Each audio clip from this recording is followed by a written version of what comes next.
Oki, hello there, and welcome to the Fox Den. Nistu anagok biksipidaki. I am Andrea Truejoy Fox, your host for Talks with a Fox. I'm happy you have joined me on this colorful adventure of self-discovery and lifelong learning.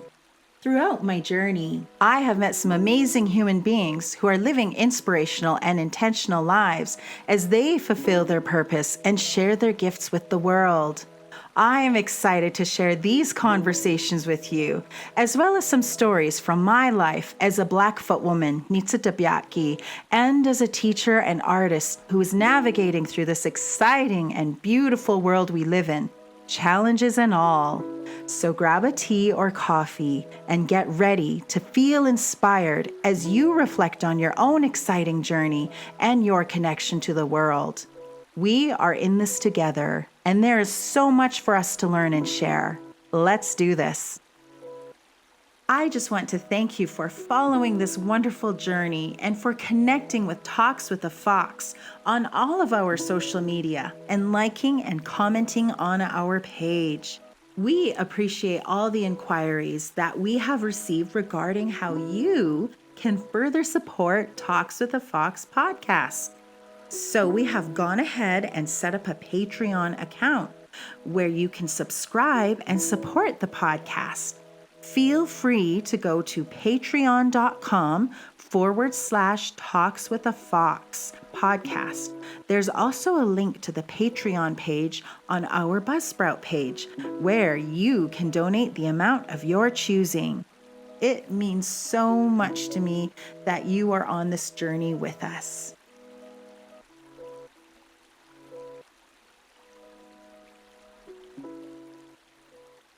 Okay, good morning, everybody. Idamixkanatani. I am Andrea Truejoy Fox, your host for Talks with a Fox, and I have a lovely guest here who's going to share with us how she is connecting our Indigenous communities across North America through the world of running and how that intertwines with her own journey. I want to welcome Verna Volker from the Navajo Nation. Hello, Verna. Hello, how are you? I'm good. How are you doing out there? I'm good. Everything's well here. Wonderful. Well, thank you for taking some time out of your busy week here to talk with me and share with our listeners everything that you're doing that's just so wonderful in our communities, especially the work that focuses on our Indigenous women. Yes, you're welcome. Yes, I enjoy doing it. Yes, I can tell. I just love following your posts. And for our listeners, Verna Volker she manages the Instagram page, Native Woman Running. Yes, so be sure to follow her. And I will also drop all the links there of how you can follow this wonderful journey of so many of our women. But before we get into that, I just want to know more about where you come from. I know you come from the Navajo Nation, but can you tell us a little bit more about your background and where you grew up? Yes, my name is Verna Volker. I am from the Navajo Nation. I am Torichini Shkleshni Basishchin. I am Bitterwater, born of the Mud People. I grew up in northern New Mexico on the Navajo Nation. And then I have lived in several different parts of the United States. And now I have been living in Minneapolis, Minnesota for about 12 years. I am married and I have 4 children from the ages of 16 to 8 years old, 3 girls. I mean, not 3 girls, 3 boys and a little girl. So right now they are kind of taking up a lot of my time as a mother. And I also work part-time as a teacher, a second grade, and I usually do a lot of the math and reading stuff in the morning. Right now we are doing hybrid, so it's a lot of technical stuff and then in-person learning. So, but yeah, and so I've been away from home for a very long time, but I feel very connected. I feel like since I've been away from home, I have more of appreciation who I am as a Navajo, and of just everything that I took for granted when I was younger now is more of appreciation of who I am as a person. Wow, that's so beautiful. What a rich culture and upbringing it sounds that you've had. I mean, you've shared that you were raised in a Hogan. Can you explain what a Hogan is? A hogan is a traditional Navajo home that is just a one-room hogan, which was it's made out of like the earth, the dirt, the wood. Uh, the structure is just very simple, and the door always face the east because the Navajo people believe that when you wake up, you should always, uh, face the east or run to the east to greet Creator. And so I grew up in that when I was really young, and then unfortunately, with circumstances, difficult things that happened in our life, we moved into town, the nearest town, which was like probably an hour and a half. So yeah, that was a hogan that was on my family's land, and it's no longer there. And my father actually built that hogan, and he passed in 1977. So that land is still there, and you can see remnants of the hogan that still is there. So, but I have really beautiful memories of that as I can remember, which I'm always in shock how much I can remember as a little girl. So um, I really feel like now, as we are away, my family's such far away from home, we always take our kids back to see my family every summer so they could see where I grew up. So I really want them to know that this was part of who they are too as well. Yes, that's really important, in our communities, and same within like in the Blackfoot culture with our teepees, we always have our doors facing the east. I can relate with you on that because, like you said, to connect with creators, we start our day. Yeah, that. So, do are there people that still live in Hogans? Yeah, there is.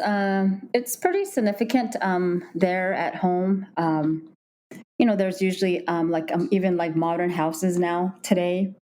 We're such a vast reservation that there's even so people who still live in Hogans today. Um, so yeah, we don't have one anymore, but you just have those fond memories. I always tease my kids how like they never had their own rooms. Like, I know that I didn't have my own room because we all just slept in basically one room house on the floor. Hmm.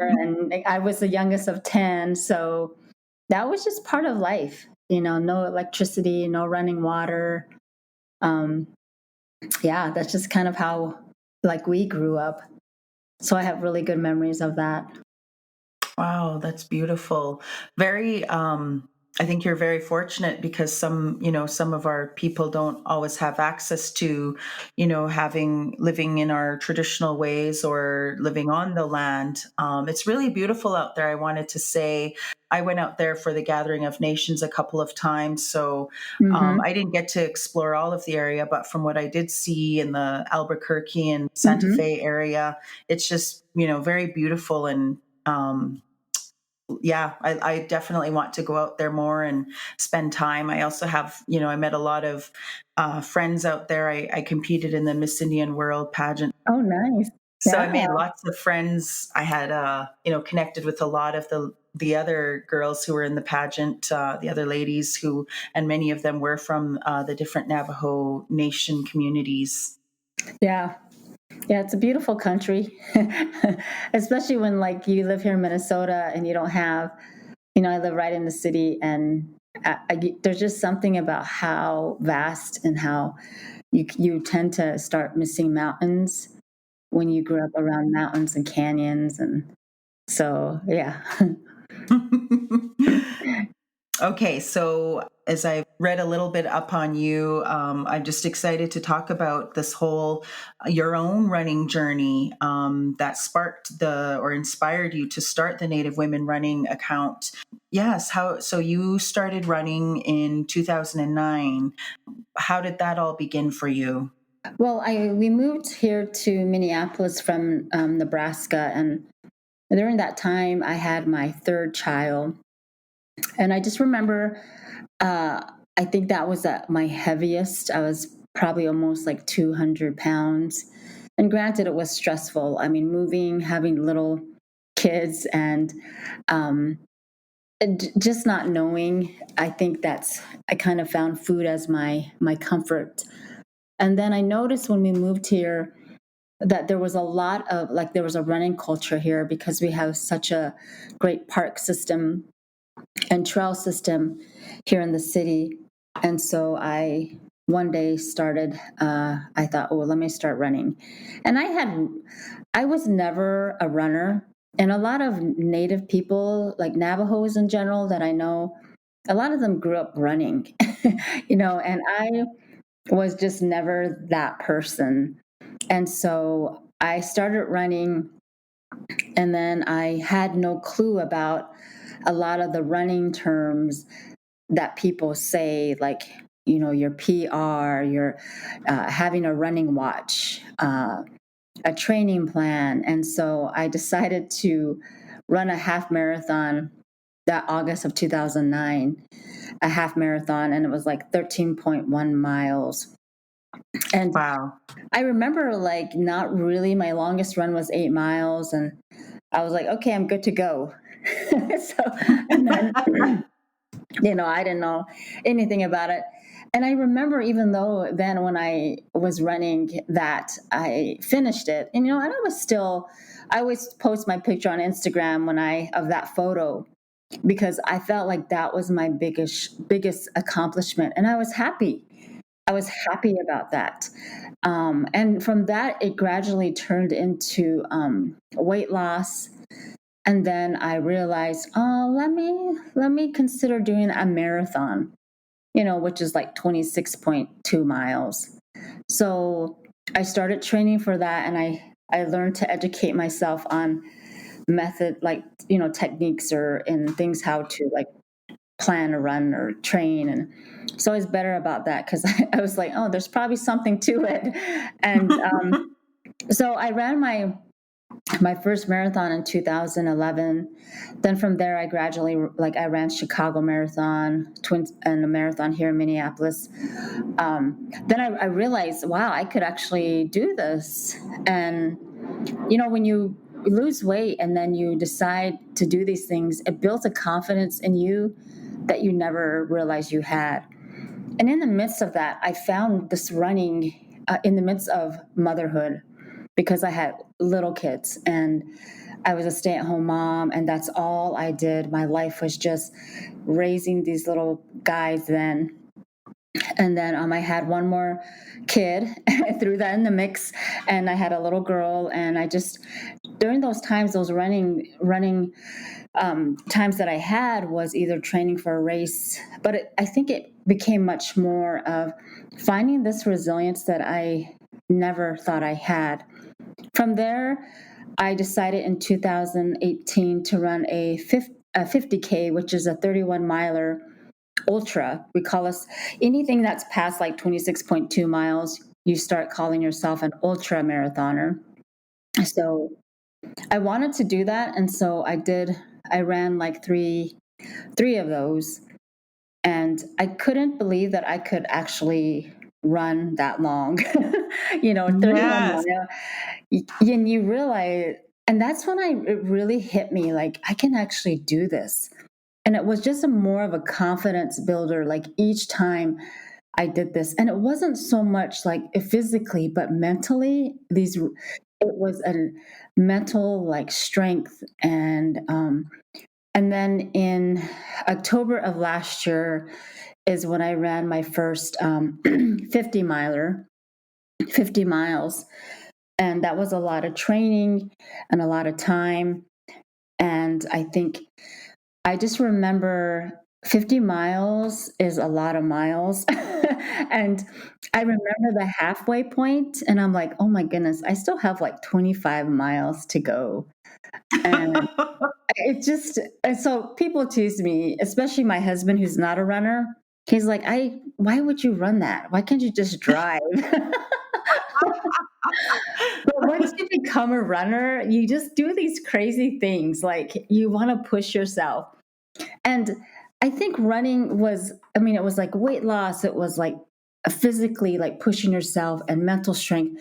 But running has really become like a healing process for me.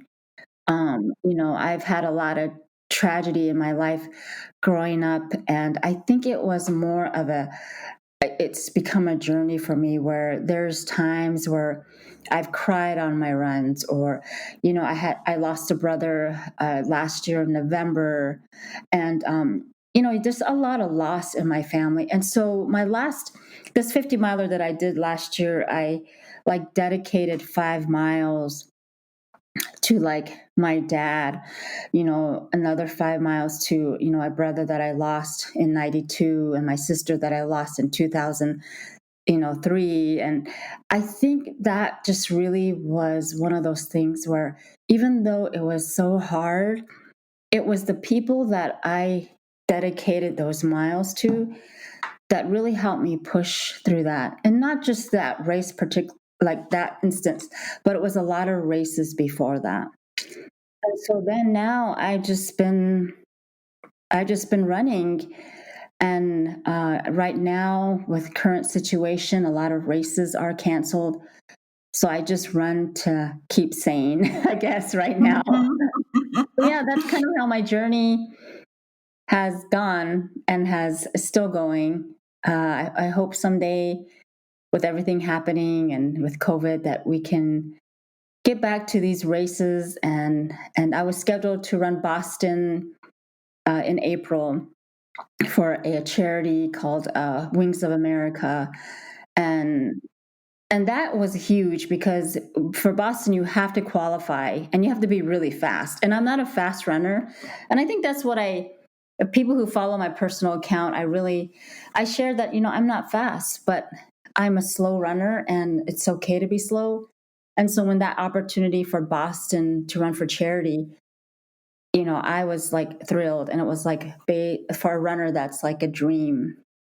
So I'm hoping the charity that I'm going to be running for said that they would continue to ask me to do it, and they want me to experience that race. And so they'll wait until we can actually travel to Boston and run. So I'm really happy about that.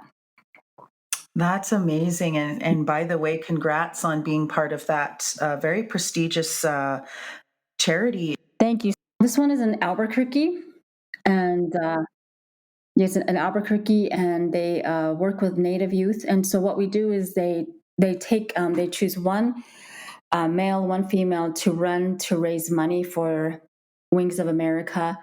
And then Wings of America chooses 5 Native youth from any reservation. They look at their grades and their performance in running, and we fly them to Boston, and they spend the weekend there touring like different colleges and running the Boston 5K and just kind of getting that experience for them.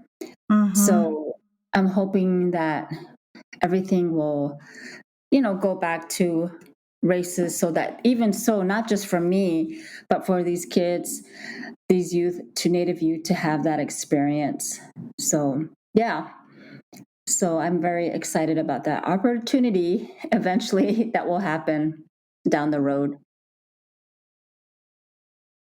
Yes. And I think that's just amazing, connecting, you know, kids to physical activity, and then of course to education. And then, so it sounds like you would be in a mentoring role. You yourself being a teacher and then a runner. That's really, that looks just like, that's just so beautifully connecting, and then you're sharing I'm sure you're sharing your own stories of resilience with the people that you meet, and children and youth. Wow. I'm excited for you. And I guess it brings me to my Mm-hmm. next curiosity about you, Verna, is what is, when you're running, when you're signing up for these races and you're competing in them, um, are you noticing other Indigenous runners coming out? Is there, like, in the different areas that you run in, is there a lot of Indigenous runners, or, is there a community there that you see? Well, yeah, here in Minnesota, I've noticed like when there's a difference. Like there's the road races, which is there's also the trail runners, and I really like trail running because I really am a nature person. And with trail running, I like it because it's slower. It's more my pace.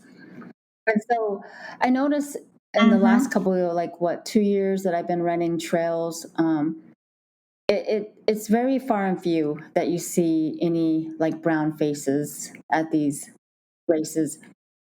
I mean, I know there's native people here, um, but I always feel like it's a little different here in Minnesota, but it depends where you are. But really, the races that I have ran so far, I haven't really seen anyone.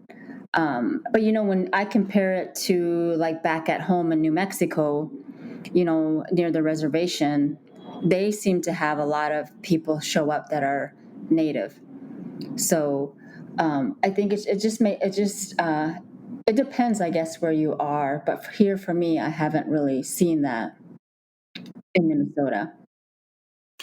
I really appreciate how you talk about your pace, and sharing that you're not the fastest runner, which I kind of beg to differ. I mean, you've run ultra marathons. Uh, That is amazing. Just running a 5K, and then you add in doing the marathons. That's really inspiring. And I was a cross okay. country coach when I was teaching middle school, and I could relate to you when you talked about, just Mm-hmm. getting, when you first started out, and, you're figuring out things and how to, your what's going to work technique. I wasn't the first teacher to put my hand up to be the cross country coach. I Yeah. wanted to coach basketball.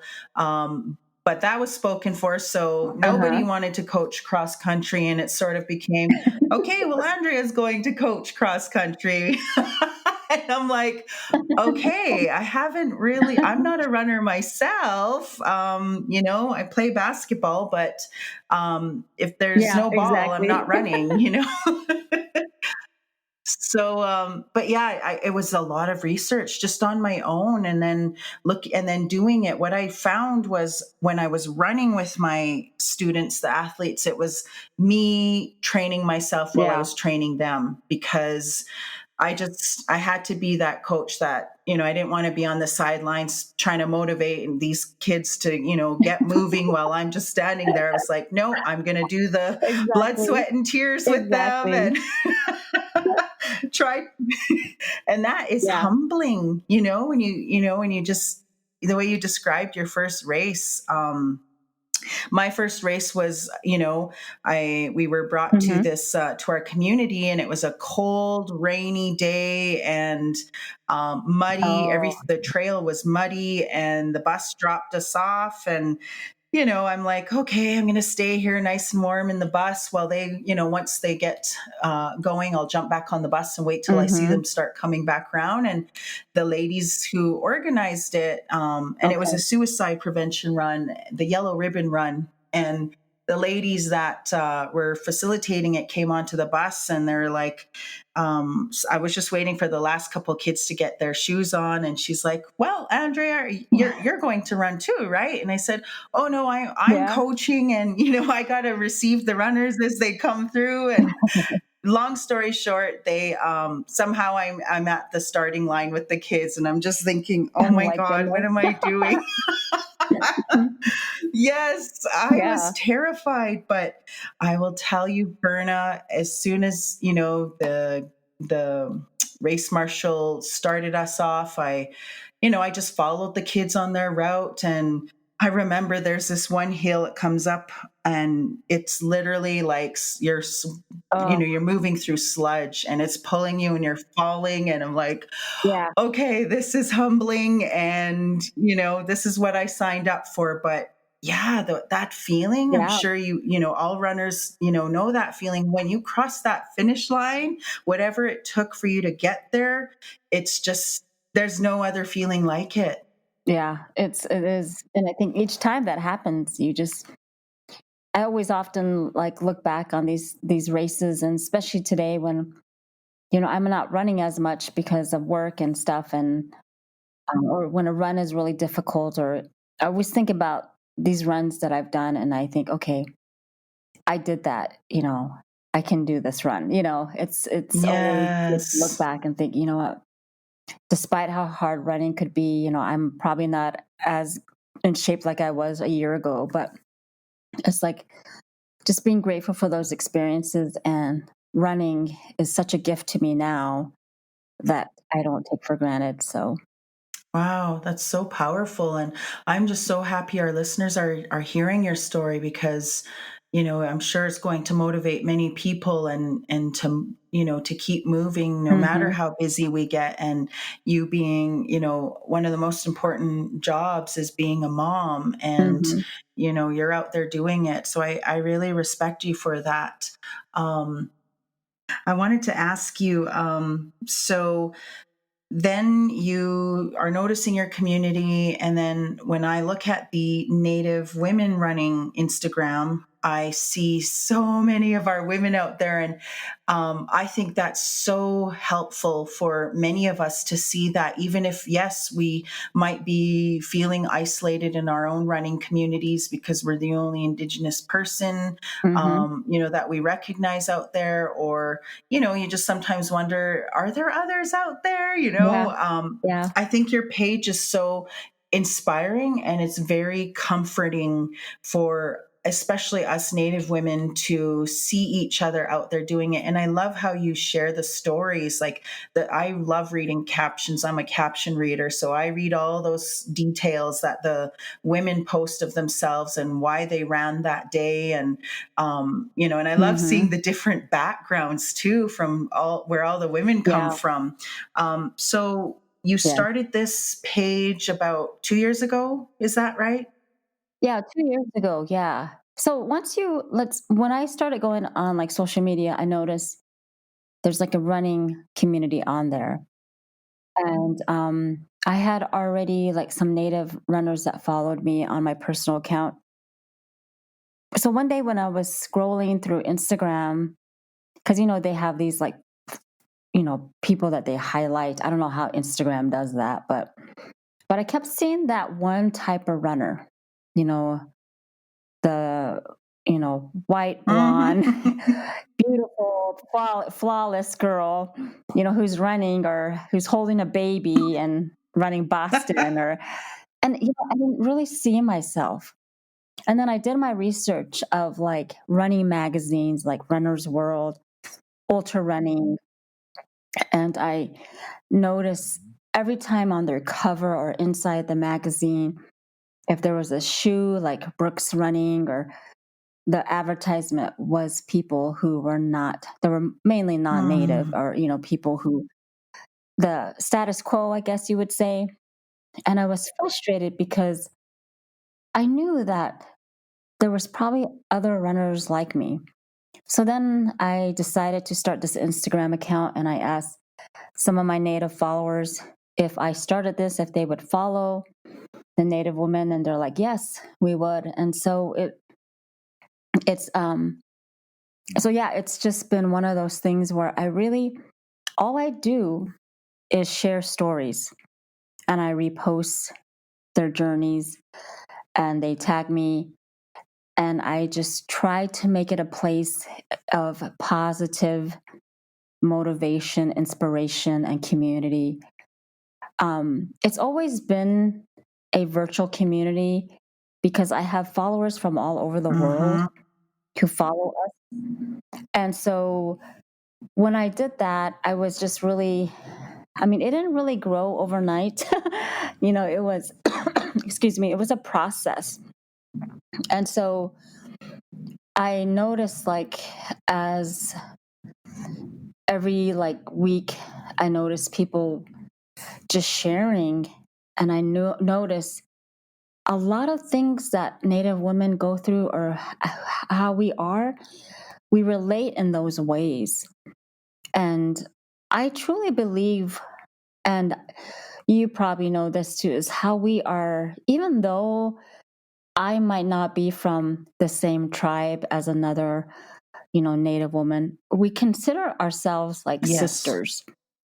And so I felt like this has just become this community of just Native women, because I feel like in this life that we have, we are perceived a lot from the past, from past, or these stereotypes, or people. I often see runners, that even Native runners in general, just like we're so Mm-hmm. underrepresented in a lot of things, and especially in the running community. A lot of times, you'll see, well, not a lot of times, but a handful of times, I will see an article of, Indigenous runner in a magazine. And I feel like it's gotten better in the last couple, like, year. And so, because of my frustration, I started this account that's all I do. And um, it's gotten really, it's been really successful. And I try to keep it positive as much as I Mm-hmm. can, because I truly believe that's what we need as Indigenous people, is that continue to encourage each other, to continue to motivate and feel inspired by each other. I personally love bringing Native women together, and I just want them to know that this is their space. This land was taken away from us. Our land was stolen from us. I want these women to know, like, this is your space too, to run. This is your space. And I think oftentimes we don't feel welcome, or we don't feel like we can be a part of this. So I feel like Native woman running has been able to do that. And I'm very proud of all these women. I feel like every one of them should be on this, like, they should be celebrated, whether they just started a 5K, whether they've ran 100 miles, or they ran like a half marathon. Like, I feel like every one of them should be celebrated because of what they've done. And the similar story too is we all run because of healing. And some of us we run because we have had someone pass away. And so I think in that way, it's been really very similar stories. And I see that all the time when I read what they have or what they're sharing, that it's true. We all kind of relate in those ways. Wow. Yes, I mean, I want to go back to us being underrepresented in media, and in so many ways, and there are so many of us out there doing amazing things, including running. And I really love that your organization and your social media page brings awareness to that. And as you said, it's so important for us to see ourselves in these media forms of media. And I think of the young girls coming up.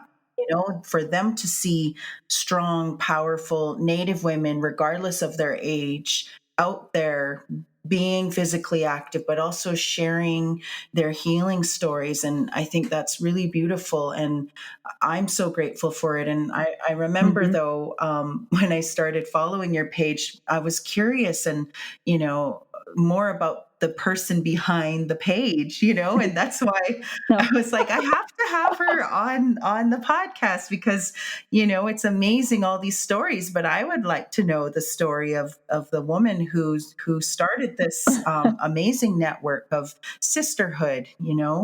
Um, yeah. So, and then you talked about how the healing part of it, that's so incredibly important to us. Us as women, we experience trauma and loss, and we carry a lot of the weight of our communities, in so many ways.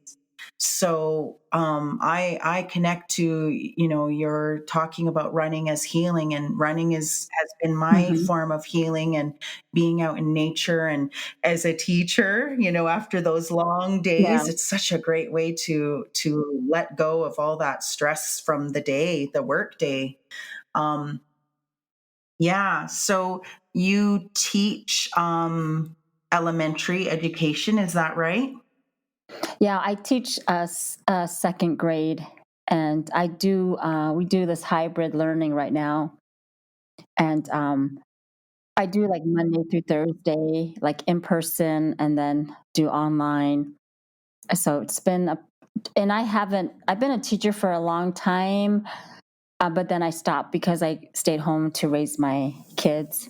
So I'm really getting back into this because when I was teaching, I had no kids. you know, Now it's like I have kids, and so when I come home, I mean, granted they're older, which is nice, but it does keep me busy where I'm still trying to do stuff and trying to adjust to everything. But it's I have just a really good support group, and so yeah, it's I work with a small school. It's an inner city school here in Minneapolis, where we work with the people in our community who are African American, African immigrants. We have some Native students. And so it's been such a wonderful, just a place to be. And Hmm. especially during this time where there's been a lot of unrest, I guess you would say, here in our city, that you see how much what you're doing is so important and effective, and that families trust you with their child.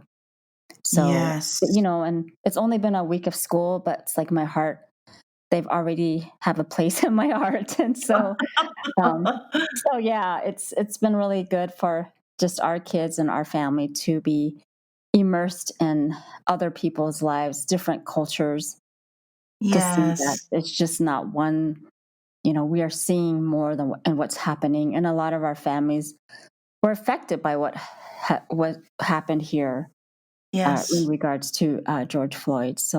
Yes. And I think I shared a story on my social media about how just this week at recess, I see these little, black kids running around, and these little black boys, and they're so happy. Yeah. They're so happy, carefree. And it made me think about their lives, their future, and how you want to just protect them from hate. You want Yes. to protect them from all this. And so, yeah, it really hit me this week. So I was just grateful that I could be a part of their life in some way. So, Hmm. Well, it takes a very special person to teach children, that's one of the most important times in hmm, our children's lives, is those primary in the primary years and yeah, in the primary grades. I yeah, taught grade 1, and I know what you mean. They grab your heart since day 1. yes, they do. And I think, elementary teachers are so amazing, because we are preparing them for the rest of their lives, Yeah, when so yeah, that's it's so you have a true. huge heart, I can tell. Yes, yeah, softy. Yes.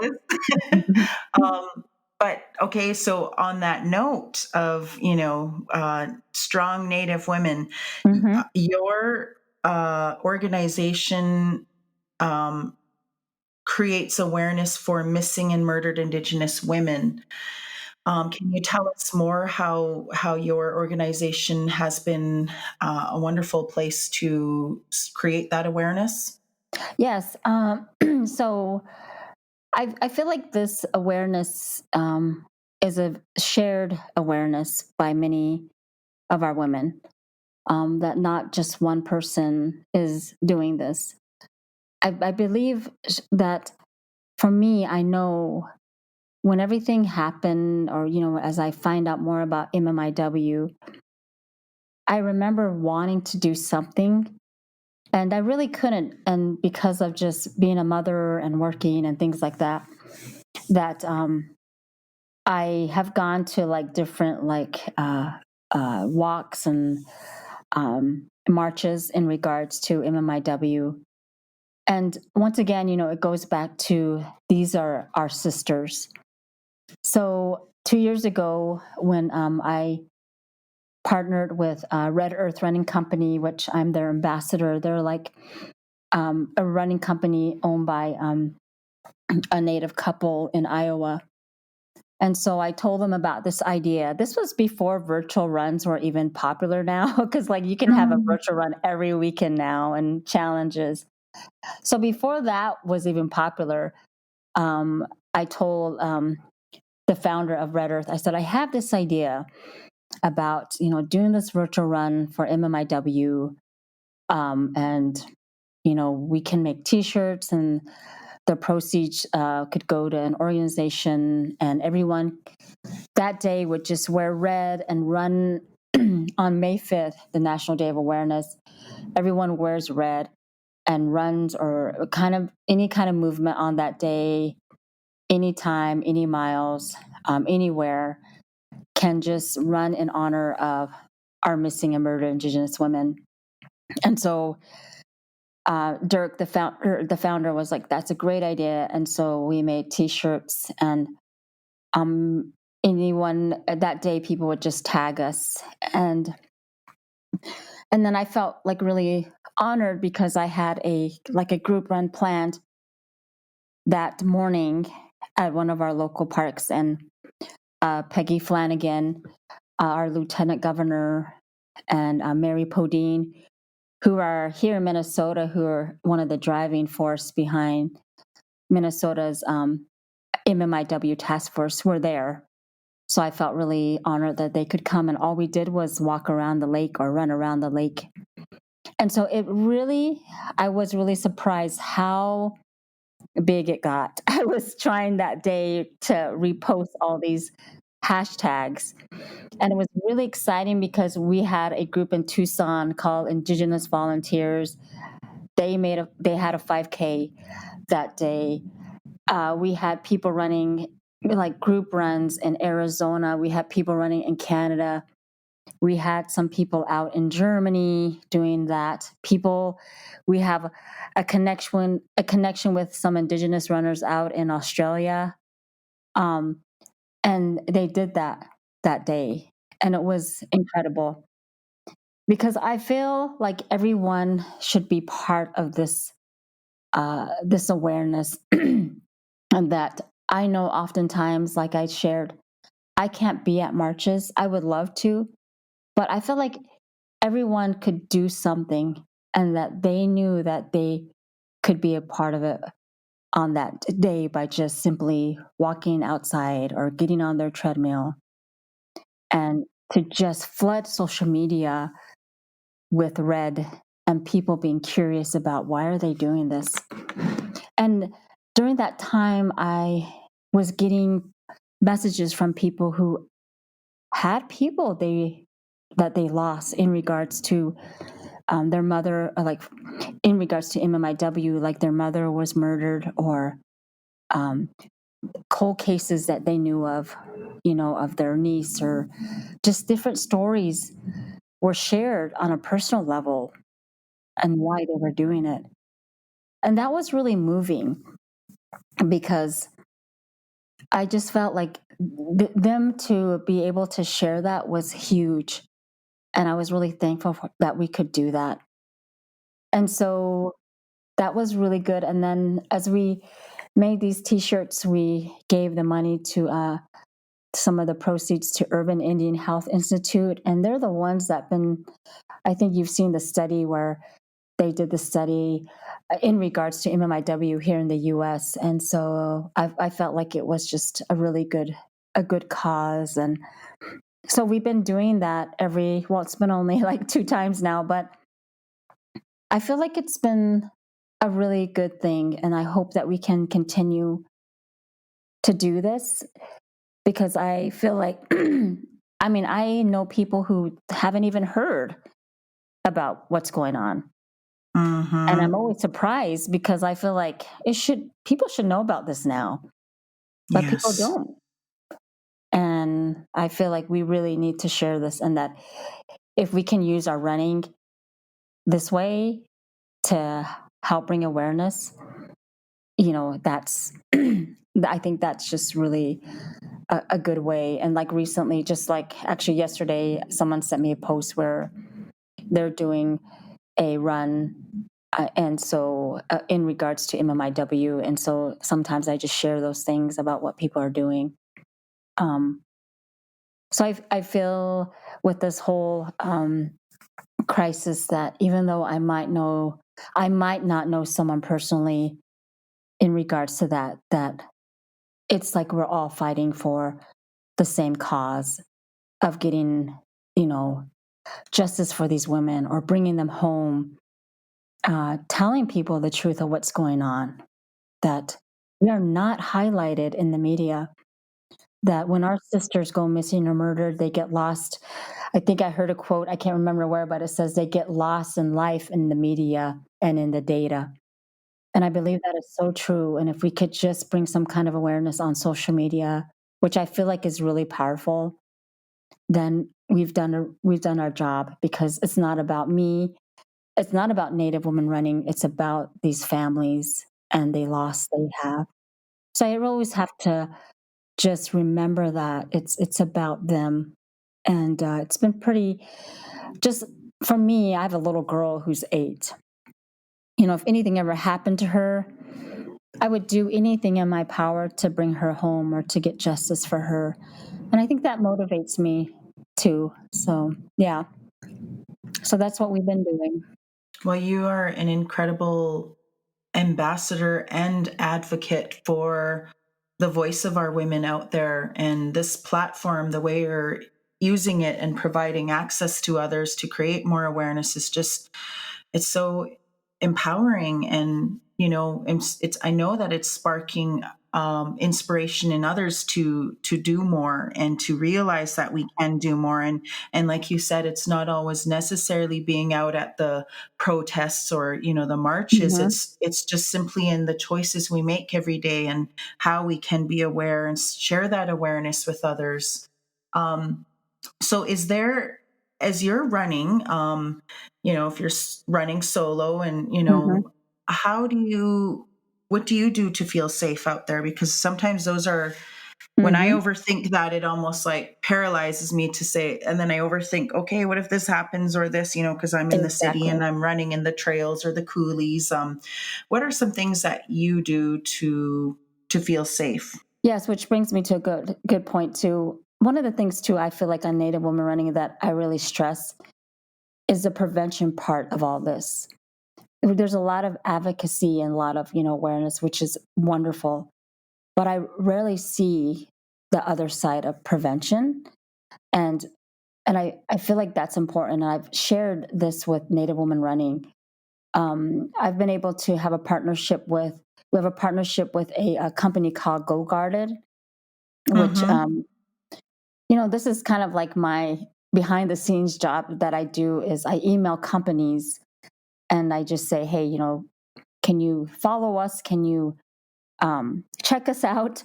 And I think this particular company, I just emailed them and said, this is the crisis that our women are having, and we really believe in prevention. And so they got on board with me, and they have this like ring that you can wear, and it's plastic, and it's like a serrated, sharp. So like if someone was to come and attack you, that ring, you basically can use that as protection. So Okay. Yeah. so that's one of the things, like we have like a discount code, and just really being able to have that partnership meant a lot, because I have had incidents where I've had been followed on a run because I run all year here in Minnesota. I run on cold early mornings, and one morning I did, and I had a vehicle follow me, where I ended up calling 911, and I had runners, two runners were on like the path, and they kind of, took me in and watched over me. I've been running on trails. Sometimes I've had to run on trails early in the morning, which is probably not wise by myself, but I think who's out here in the middle, of the, 'cause I usually drive out to trails and stuff. And one morning out of nowhere, I heard a voice, someone saying, and thankfully I was with another girl, and someone out of the blue just started talking to us, and we didn't see them. And this is like when you have your headlamp on, it's dark in the morning.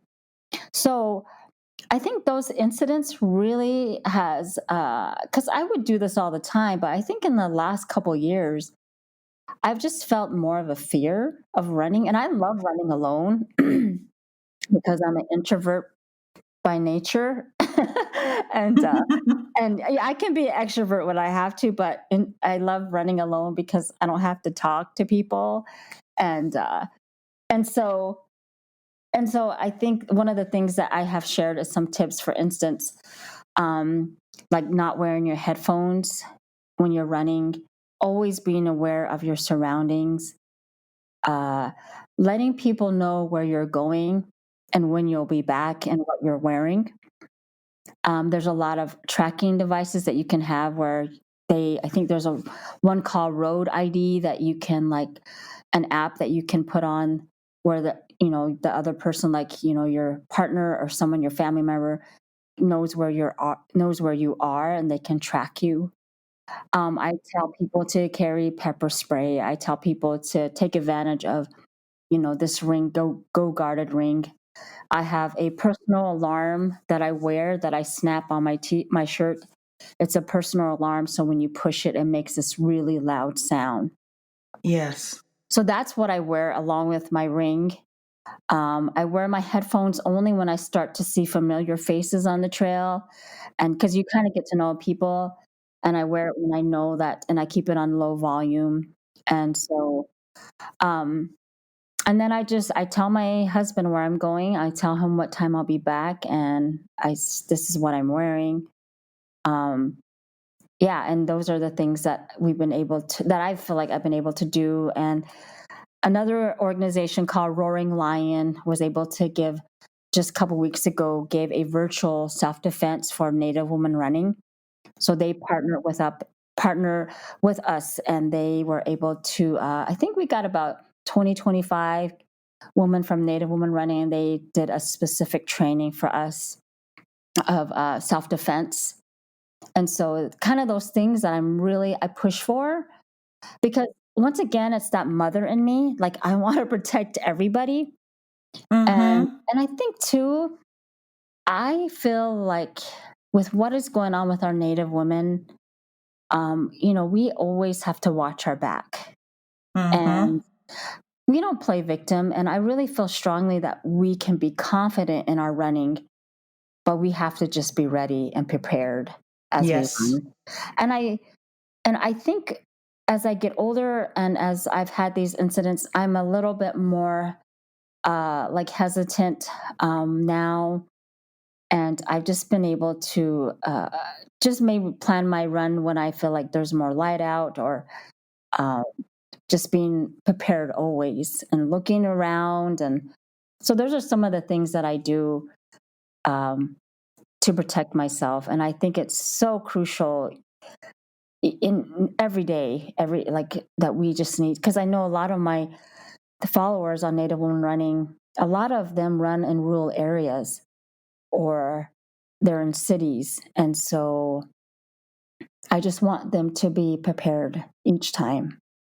Yes. Those are all very, very wise words and tips. I'm really glad, Verna. Thank you for sharing that, because, I know there's going to be lots of our women listening to this, and it's such good reminders, and sometimes things we don't think of. And Yeah.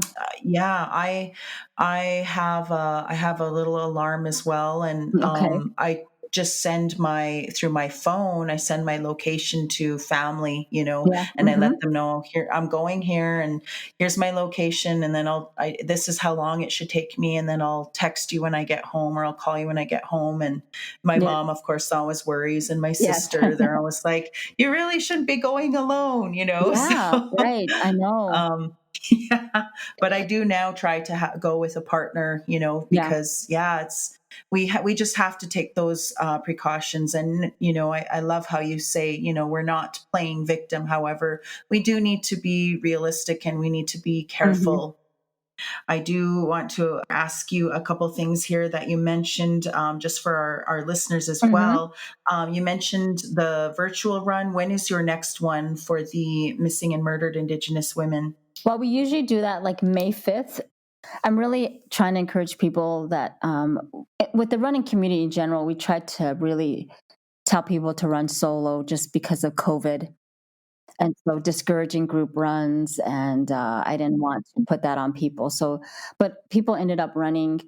Um, and so even so with like the Navajo Nation, a lot of my followers are from the Navajo Nation too. Um, and so I just was trying to be sensitive to that. So yeah, we have it every year, May 5th. And hopefully by 2021, people can be allowed to do group runs. So, but usually on Native Woman Running, I will share, I think different people will have like a virtual run or walk or in regards to that. So I try to share it as much as I can on my social media. I think there's one that's coming up that I'll be sharing pretty soon. So yeah, whenever I try to do these things, I kind of got Native Woman Running is growing, and it's gone kind of over my head where I feel like I need to have some staff. I Yes. need to hire someone to be doing my social media, or just because I'm just running this by myself. And I didn't when I started this, I was like, oh yeah, I can do this. But it's Yeah. gotten really popular, where people want to interview, or like people want to know what we're doing. And sometimes I'm like, oh, especially now that I'm working. So it's really, I'm not complaining. It's a really good thing, and I'm very excited about it, because I really am trying to push for representation of our Indigenous women to be more visible in the running community, and to share these stories, um, because I feel like they deserve it. They deserve it. And one of the quotes that I put on Native Woman Running, I think was, this is your land, you should run on it, Yes. because technically, really, everywhere's our land. And I'm like, well, get out there, sisters, this is Yeah. yours too, like I just want to say that to them, because, and it's sadly, the space is so small for us. Our space for running is so small. Well, but in reality, when you think about it, it's like, this is yours. And even though my people weren't here in Minnesota, the people here, the Native people here, that this was their land.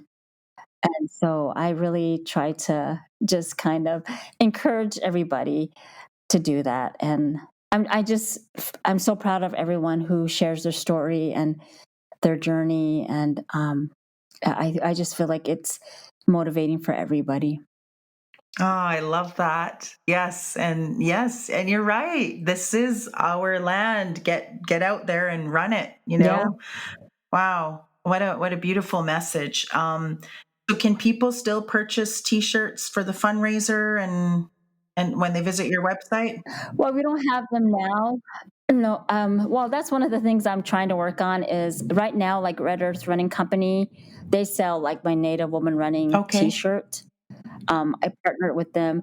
One of the things that I'm trying to do is set up my own like Yeah. store for more merchandise. Um, those are one of the things that I'm working on in this life that I'm trying to live, is uh, just kind of developing that. I don't have any money. I always tell people I have no money, and so just trying to like get that and establish that. It's a lot of work, and so I would love to have a store where people can, you know, have our merchandise, and hopefully in the future, maybe hopefully by our next big virtual run in May, that will be established, and that we can have a T-shirt, and we can give money to some organization. So, you know, there's a lot of future things that I hope that will happen.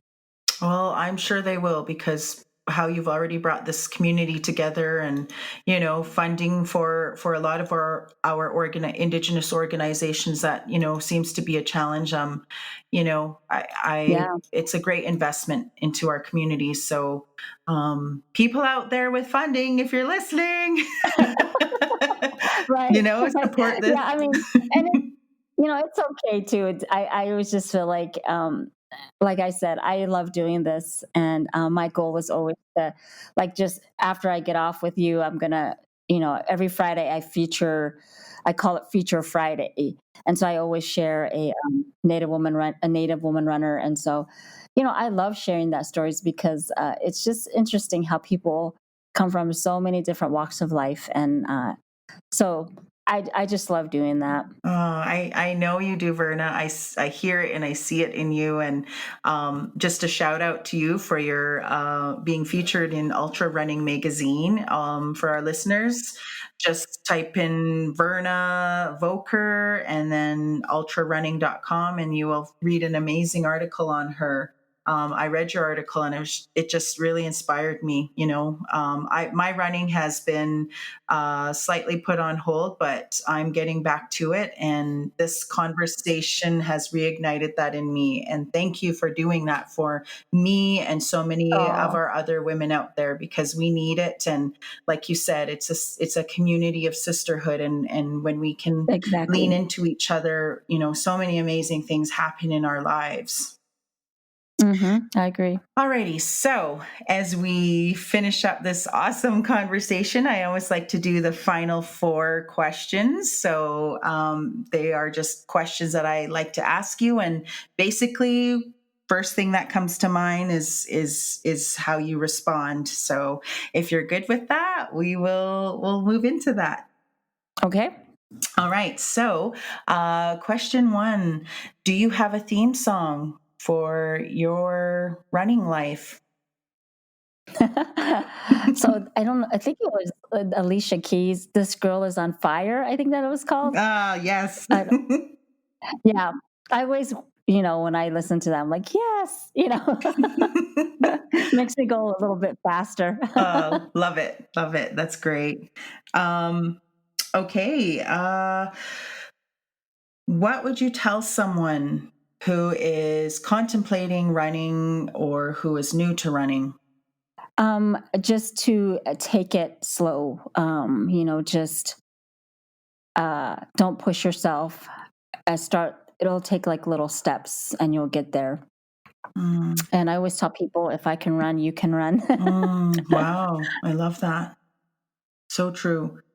Um, what is your dream race? The Boston Marathon. Hopefully with everything, I hope to run that someday. Because it's like a runner's bucket list, and if that ever happened, to have a medal that has Boston Marathon I would just be happy with that. So, Wow. You are going there. I see you doing it. Yes. Okay, final question. Native women are they are strong and resilient and just inspiring. All that. beautiful. So true. And yes, we are. And Mm-hmm. you are out there doing it and showing it. And that is true leadership. And I love that. And the humility that I hear in your spirit, Verna, is really uplifting. And I will keep you in my prayers as I think of you when you Oh, thank run. you. And yes, all our women out there too. Thank you for doing the work you do. And you are so appreciated. And I know so many of our communities just respect what you do. And it's people like you who who remind us to keep moving when things get tough. Yes. Well, thank you so much. Well, my dear, thank you for giving me your time today. I honor the space that we shared, and I will definitely put up all your website info for our listeners who may be new to this community and who want to get involved and follow your journey and all the other amazing Indigenous women out there as well in the running world and those sharing their stories. And I wish you all the best to have a wonderful and beautiful teaching journey this year with all the little people you are working with. Yes. Thank you so much.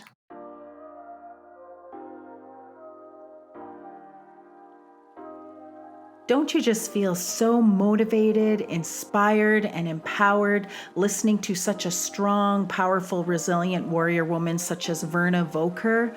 I know I did. I am truly inspired by all the things that she is doing and the ways that she is contributing to our Indigenous Nitsitapi communities and also to the world of running. The world of running needs to hear and see more of these stories of all of our very gifted and strong, powerful runners out there and our Native women who are running, and not just running for themselves and their wellness, but they are also running for their communities, for the healing in themselves, for the healing of their families and everybody around them. NativeWomenRunning.com is where you can learn more about what Verna's organization does and how it increases the awareness of the powerful Indigenous women out there who are running, and also to missing and murdered Indigenous women. Her account is for underrepresented Native women runners in the running world. It has rapidly brought community, motivation, and inspiration of Native women who like to be active. And that's what our young girls and our boys need to see. They need to continue to see how healthy we can be, how active we can be, and as they reflect on where we all come from, our ancestors who lived on this land, who walked on this land, and who ran on this land. We have it within us, and it is still in us to continue to be resilient and physically active and aware of our space and surroundings and how important our connection to Ksachgom, Mother Earth, is. I'm so grateful to have shared this conversation with Verna, and I know that you will be inspired and you're going to walk away thinking differently and perhaps more open to the possibilities of what it is you can do as an individual in your own wellness and healing journey, and how that is intertwined with the healing of your communities. As Verna says, running and crying and letting it go, knowing that tomorrow is a new day, is so true. Running is healing.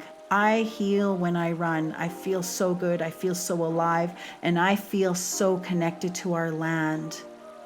Please do make sure you stop in and check in on the Instagram account Native Women Running, because there you are going to hear the many stories of our Indigenous Nitsitapi women out there who are living it, who are doing it, and who are truly leading the way to healthy wellness and resilience.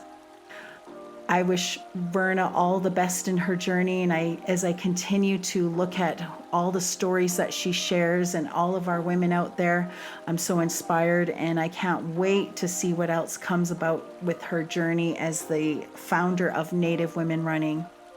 I hope you have truly looked into your own wellness journey, and that this helps perhaps ignite that within yourself and your family and your community.